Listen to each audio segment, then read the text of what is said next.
Okay, Boker Tov, everybody. Good to see you all again. We are on Masechet Beitzah Daf Chaf. We got up to Amud Bet yesterday. Just wanted to say we saw the story yesterday. We're discussing the Machloket Beit Shammai and Beit Hillel regarding korbanot shlamim, regarding smicha on Yom Tov. Okay, we saw the story where Hillel Hazaken, it says, was in the Azara and all the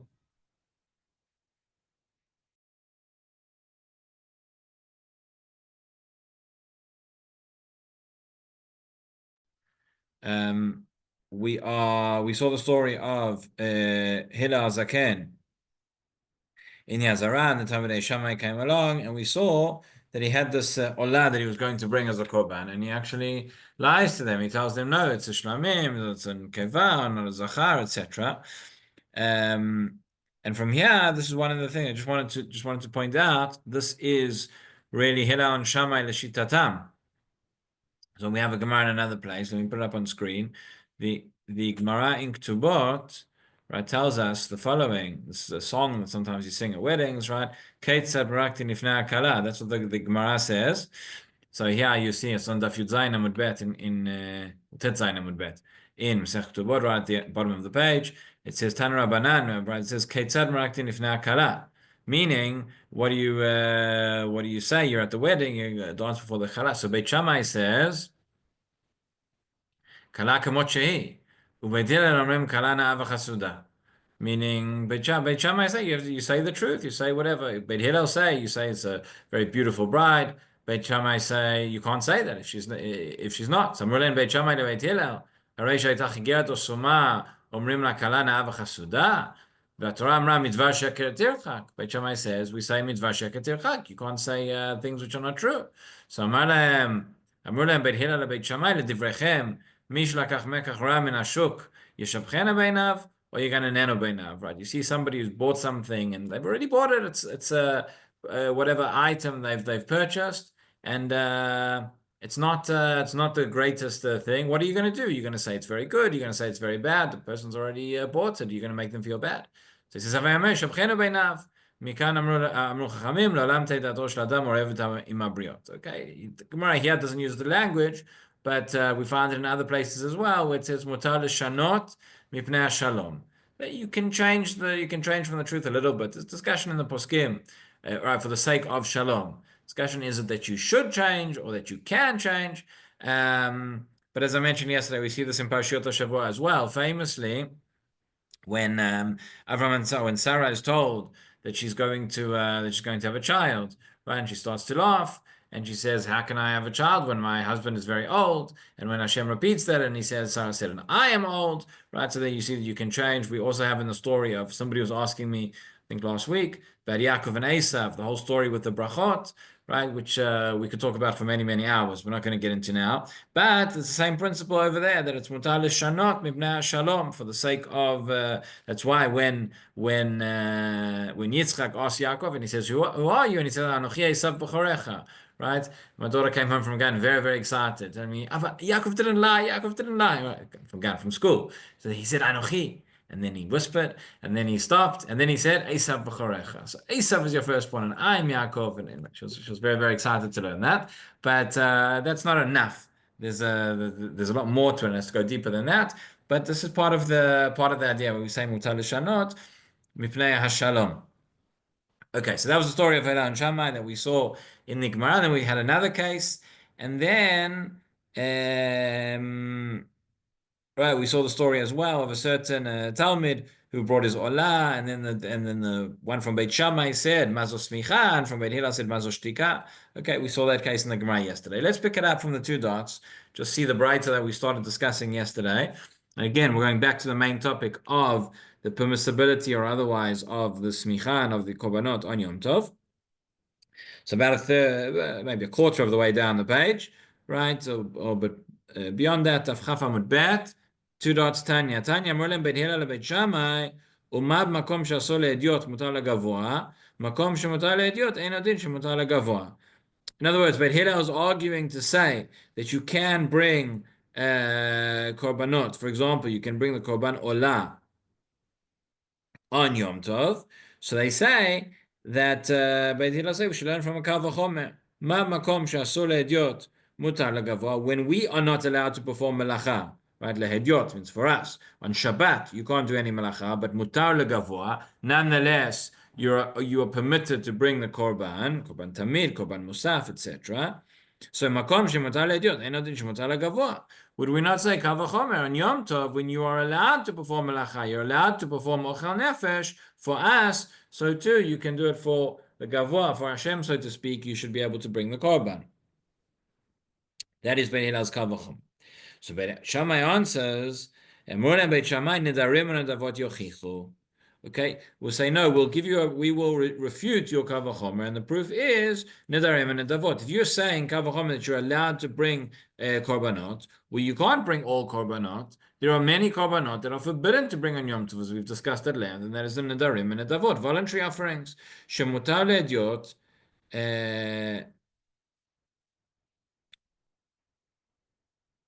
Shemutar le'edyot v'asur legavua. Okay, that we would right on the day when since on Yom Tov we know that it's mutar le'edyot, meaning you're allowed to perform malacha for ochel nefesh, but nonetheless you're not allowed to bring the korbanot. Right? Rashi says nedarim u'nedavot yochichu sheyom tov makom mutar le'edyotu v'atem modim lanu she'osim lakiv v'hen tzorchei gavoa. Okay, Yom Tov, everybody agrees is a time that's considered mutar le'edyot, meaning Yom Tov is the time you're allowed to perform melachet ochel nefesh. But you agree, but Shama is saying you Beit Hillel agree that you cannot bring these nedarim and nedavot, and that's not tzorech edyot, that's tzorech gavua. Obviously, this Braita is going according to the opinion, okay, that says that Beit Hillel agree that you can't bring nedarim and nedavot on Yom Tov. Right? We saw previously a long discussion in the Gemara. You'll remember that there was one opinion in the Tanaim that says Nedarim and Nedavot not, and one opinion that says Nedarim and Nedavot can. You can bring on Yom Tov. Okay, we may come back to that. So fine. So Beit Shammai is saying Nedarim and Nedavot yochichu shemutar le'edyot v'asur legavua. So Amru lahem Beit Hillel. So Beit Hillel answer back. They say Ma le'nedarim v'nedavot she'ein kavua lahem zman. Right? If our whole point was to learn from the Kal Vachomer that you can indeed bring the Korban Olah on Yom Tov, and you Beit Shammai are saying that nedarim and nedavot are a refutation of that kal vachomer. So Beit Hillel saying, no, what do you mean? It's a completely different category. So you can't go back. Nedarim and nedavot are different. Man nedarim and nedavot she'en kavua lehem zman. They don't have a fixed time. You can bring them whenever you want. Okay, you don't have to bring them on Yom Tov.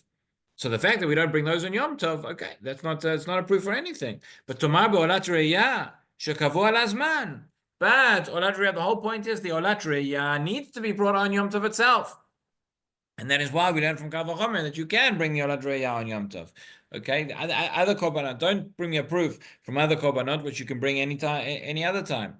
So Beit Shammai says, well, that is not correct. That they have a fixed time. You're saying you have to bring them on Yom Tov. Beit Shammai say you don't have to bring them on Yom Tov. Beit Shammai, Amru lehem Beit Shammai, Av zo ein kavua lazman. You don't have to bring it on Yom Tov Ditnan. Mi shelo chag b'Yom Tov Rishon shel chag chogeg v'alech kol haregel kulo v'Yom Tov Achron shel chag. Somebody did not bring their korban on Yom Tov. They can bring it the whole regel. They can bring it all through the days of Chol HaMoed. They can bring it on the last day as well. As we mentioned yesterday, even by Shavuot, you have a whole week to do Tashlumin. So it's not essential to bring the korban on the day of Yom Tov, right? Therefore, you can bring it later on. So therefore, the refutation of the Kal Vachomer still stands. So argues Beit Shammai. So Amru lehem Beit Hillel, afzor kavua lazman. So Beit Hillel say, okay, maybe you don't have to bring it on the first day. You have Tashlumin for the week. But again, Tashlumin, if you weren't able to bring it, but that's the time you can bring it. Once the Chag is over, or once the days of Tashlumin are over, that's it. No more. Right? Ditnan, avar haregel, v'lo Chag, eino chayav b'achrayuto.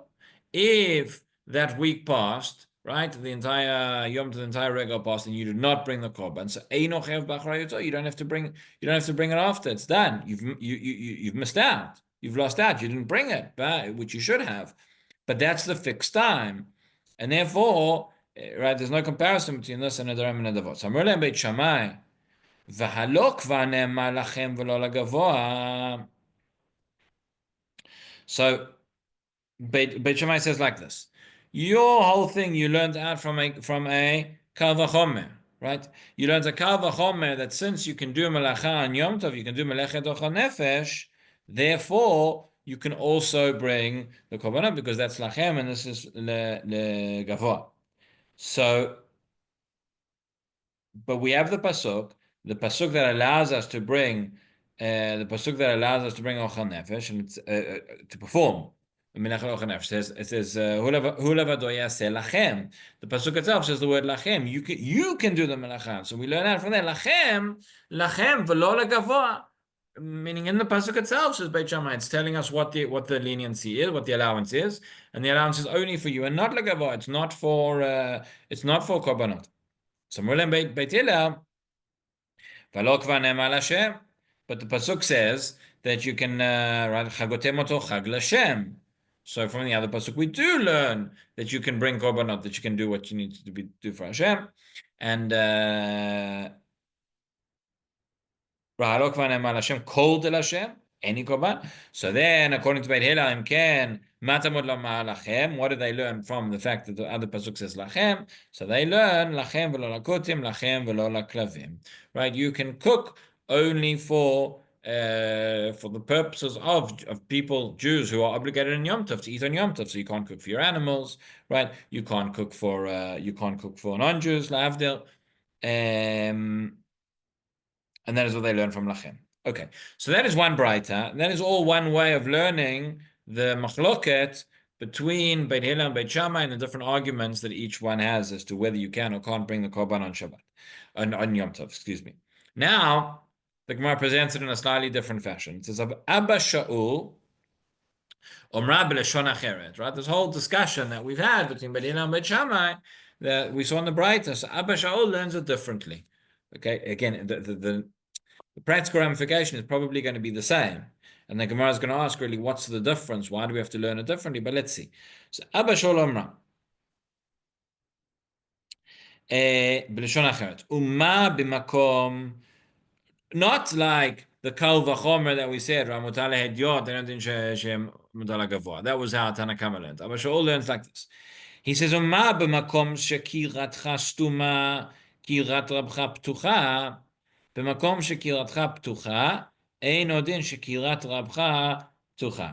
Okay, those of you who come to the Sunday morning shiur, here's another shameless plug, right? We're talking about kira, which is the type of oven that they would use in the days of the Gemara in order to cook. It's called a kira. Is sort of you have the fire underneath, and you have space on top for two pots. Okay, this is as opposed to a tanur, which is narrower on the top, and the pot has to go really inside. Has a higher heat, well, whatever. The kira, that's the oven. This is what we use for cooking. So the point is like this. He says, when your kira, when your oven is closed, so to speak, i.e., when you aren't allowed to cook for yourself, that is on Shabbat. Kirat rabcha ptucha, the kira of your Rav, the kira of your master is open. You can't cook for you, but you can cook for him. In other words, on Shabbat, when we can't cook at all, but we can bring the korbanot. So it says, again, it's kal vachomer. Makom shekiratcha ptucha, ein odin shekirat rabcha ptucha. Right? So when your oven is open, so to speak, on Yom Tov, when you're allowed to cook, for you, so too, you can cook, so to speak, for Hashem. You can bring the korbanot. Okay, as opposed to before, where we spoke about what was based on what was mutar and what was asur, what was in terms of melacha. Yeah, we're using the analogy of the kira and the analogy of cooking. Okay, and it continues. V'chein badin shlo shulchancha malei v'shulchan rabcha reikan. And so too, it shouldn't be that your table is full, but the master's table is empty. Okay. So now says the Gemara b'maika miflegai. Okay, so it's very nice. It's very, it's very poetic, Abba Shaul. But what exactly are you telling me? What's the difference between what Tanaka? It's not as if, one said that it's mutar, that it's mutar to do this, and the other one said that it's asur. It's like, okay, they both say. Beit Shammai say you can bring the korban. Beit Hillel say you can bring the korban. Beit Shammai say you can't. One learns from kal vachomer based on melacha. One compares it to kira. But what's the difference? What are you telling me? Rabbi Mai kam iflegay. So he says there's actually much more to this than we might have thought. But my kamiflagay masava nedarim unedavot krevin beyom tov, umasava ein krevin beyom tov. So essentially, there's the machloket here is whether we are allowed to bring nidarim and nidavot on Yom Tov at all. Have a look at Rashi. He said, we saw already in earlier sugya, right, that this is a machloket. According to Beit Shammai, you for sure cannot bring nidarim and nidavot, even though alat re'iyah you can't bring on Yom Tov. But according to Beit Hillel, so again, there was one understanding that Beit Hillel says you can bring the alat re'iyah and you can bring the Shamay Chagiga, but nidarim and nidavot you can't bring. And there was another understanding that actually Beit Hillel says you can bring it. He says that's machloket between these two cases. Rashi says, "B'may kamiflage, Abba Shaul v'Tanakama." Right? What are Abba Shaul and Tanakama arguing about? It says Abba Shaul de lo amma amrulem Beit Shammai nedarim and nedavot. It's not just the analogy that they use, but the whole discussion. Since in Abba Shaul's discussion, he does not have Beit Shammai saying to Beit Hillel of the nedarim and nedavot are a proof. So Sfirale nedarim and nedavot krevin leBeit Hillel. He holds like the opinion that says Beit Hillel allows the Nedarim and Nedavot to be brought on Yom Tov. Again, let's just understand this. When in the first version, in Tanakama's version, when Beit Hillel says the Kal Vachomer, and Beit Shammai says I will refute your Kal Vachomer because from the fact of Nedarim and Nedavot.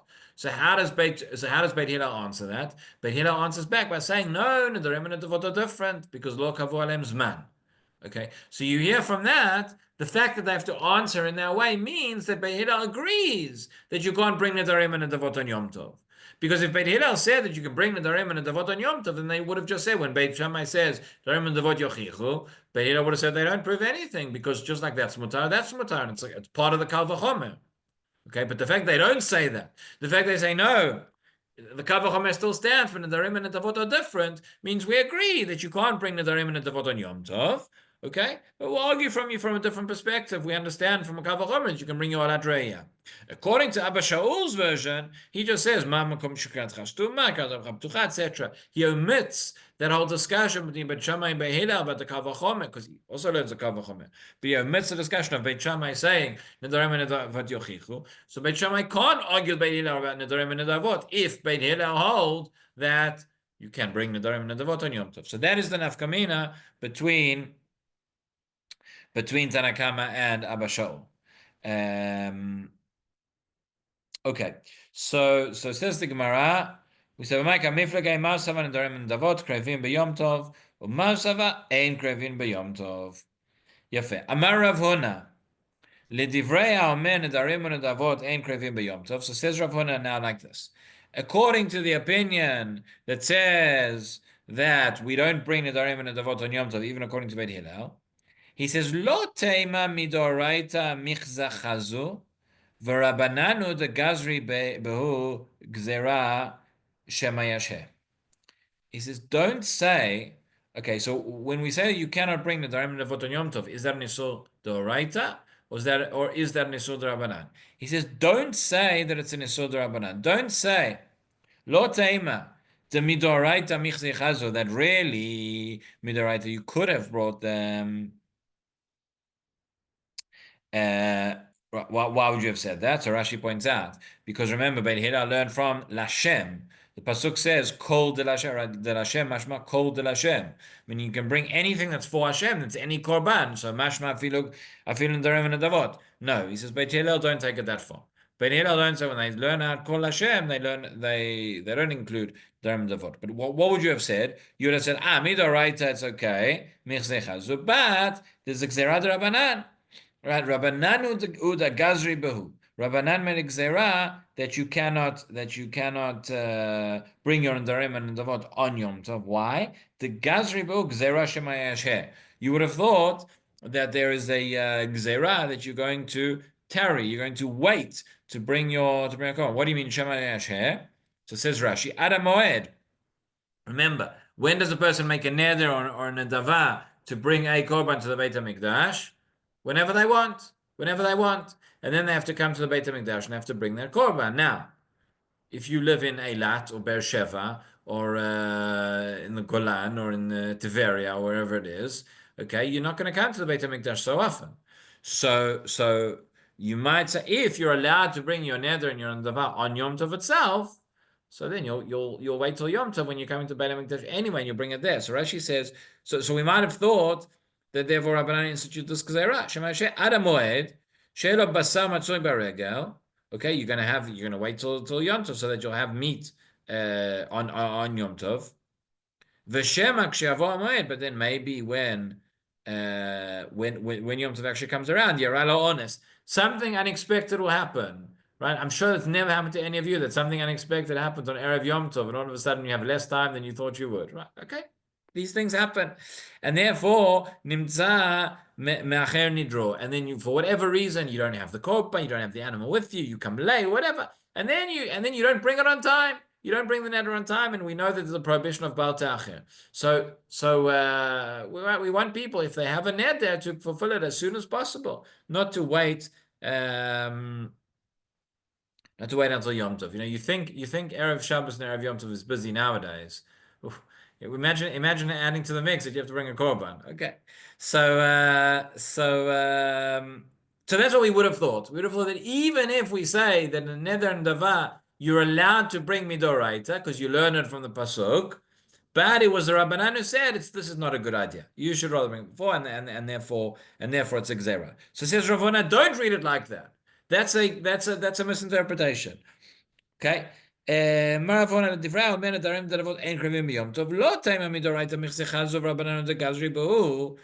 say that it's okay to bring midoraita and Rabbanan made gzera shema yasheh. Ela afilu midoraita nami lo chazu. No, you should know that even on a doraita, the point is that even midoraita, you're not allowed to bring a korban on Yom Tov, a neder on davar. How do we know that? He says his proof is as follows. No,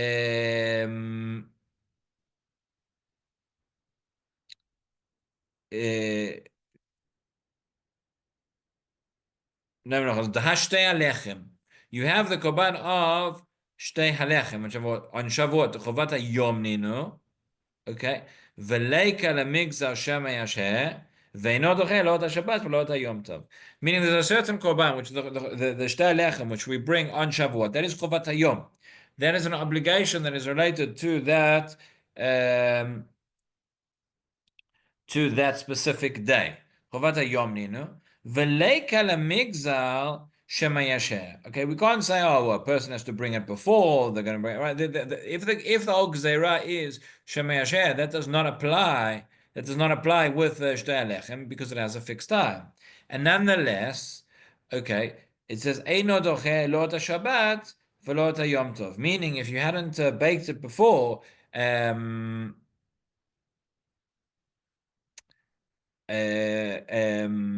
you would not be able to go and bake it on Shabbat, etc.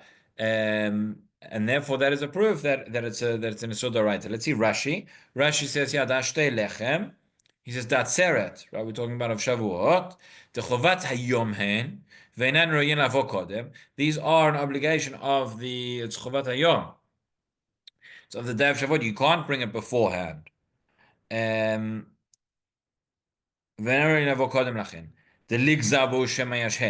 can't make a gzera or that right, the gzera is if we say you're allowed to bring it on Yom Tov, that you're going to wait till Yom Tov to bring it, you won't bring it earlier. Well, you can't bring it earlier. Yom Tov. Amur Abanan b'mesechet menachot ein dochin lo Shabbat v'chole b'afiyatan. You can't transgress Shabbat in order to bake them. The lav dumya dechagigau shezman shchitata kavua baregel ve'no yachol lagdim olacher. It's not the same as the korban chagiga, which the korban chagiga has to be brought. The shchita has to be done on the regel. Yeah, the shtei halechem, you're going to bring the korban on the regel, but you have to bake it beforehand. Okay, and that so therefore that's how Rav Huna says when we say that Nidarim and Nedavot cannot be brought on Yom Tov, we mean that is an Isur D'Oraita and not non-Isur D'Rabbanan, as you might have thought. Okay. Next, the Gemara goes on to a related topic, but a slightly different question. We're at the two dots right near the bottom of the page, maybe 10 lines from the bottom of the page. The Chaf Amud Bet. And the question now that is asked is Ibailu. Okay, so again, we've seen throughout that there's a machloket how to understand Beit Hillel. Do Beit Hillel nedarim and nedavot extra korbanot which are not the chovat hayom of Yom Tov? Are you allowed to bring those? Right? We know that certainly according to Beit Shammai you cannot, but we've seen that there are certain Tanaim who understand that Beit Hillel does allow nedarim and nedavot. There are voluntary offerings on Yom Tov. There are certain Tanaim who do not allow that. So we've just discussed, according to the opinion that says that they are not brought. Okay, now here again we continue on with that line. Okay, all of this only is according to the one who says that you cannot bring the darim and davot on Yom Tov. So avar v'shachat mai. Question is, if for whatever reason somebody didn't know or somebody went and they avar v'shachat, you still. So you brought the korban and you did the shchita. Now what do you do? The question is, do you? Rashi says, our question is, Maush yizrok tadam. Are you going to sprinkle the blood or are you not going to sprinkle the blood? What is the status of this korban that you shouldn't have shechted, but you did shecht on Yom Tov? Obviously, for the one who says that Nadarim and Adavot Krevim by Yom Tov, there's no question because you're allowed to do that. Okay, so that's the next discussion. We'll get into that next week. That is the Gemara's next topic. I just want to mention, yesterday, we saw the Chashukei Chemed, and we spoke about this question of Reuven and Shimon opening the bottles on Shabbos. Somebody asked about opening these bottles. So it's very, very interesting. I'll just say, again, you have a machloket. The question is related to tikkun kli, of the lid of the bottle, because the lid is attached to the rim. Okay, and when you open it, so you actually sort of, it might be melech mechatech, which is cutting, it might be makeh patish, which is you're creating this lid, which never existed before as an independent entity. By the way, in England now they've changed it. They've changed the bottles on the on the plastic bottles. They've changed the caps so that when you open it, it actually does not disconnect from the rim. It stays connected. The reason they've done that is so that people will recycle the lids together with the bottles. If you don't know that they've changed it, you can really, really hurt your hands trying to tear this thing off. But once you know how to open it, so it actually stays on. So there wouldn't be a question. But generally speaking, I think the minhag ha'olam and most poskim are relating to the plastic bottles. Generally, people are lenient. I've seen some people that are stringent about it and make sure to open all their soda bottles before Shabbat, but most people do not do that, and that's okay. With the glass bottles, we have the metal caps, so that's a bit more complicated. And actually, the Shemar Shabbat Kilchata makes this distinction. And the reason is because when that is manufactured, that lid never existed as a separate entity. Essentially, the way it's done, the machines, you have a flat sheet of metal, and the machine does it, that metal is folded into the shape of the lid directly onto the bottle. So it never existed independently. And that is why there are many poskim who say, and the Shemar Shabbat Kilchata says this, that you should open the lid and detach it before Shabbat. Okay, so when we buy the bottles of grape juice, that's what we do. And I'm saying in our house, whenever we buy the grape juice, when we unpack it into the fridge, we just open it so it's disconnected, so we know that there's not going to be a shaila. That's what you should do. Again, there are poskim that are lenient about it, but the best thing to do if one forgot to open the grape juice bottle before Shabbat, let's say. So if you have a non-Jew in the vicinity, so the best thing is to get him to open the bottle, and that would be, barring that, if it's not possible. So there are those who require one to make a hole in the lid, because you make a hole in the lid before you open it, so then you're not making any sort of kli because you can't use it. Okay, there's a whole discussion. We'll get onto it later. It's in the Gemara in Beitza, relating to opening cans and bottles, etc. on Shabbat. So that's we'll get to. And that's specifically referring to metal tops. Yes. The twist yeah. Right. So the can of plastic, I'm okay. The plastic, you're okay. Yeah. Great. All right. Shabbat shalom, everyone. Have a great day. Shabbat shalom. Thank you, Torah.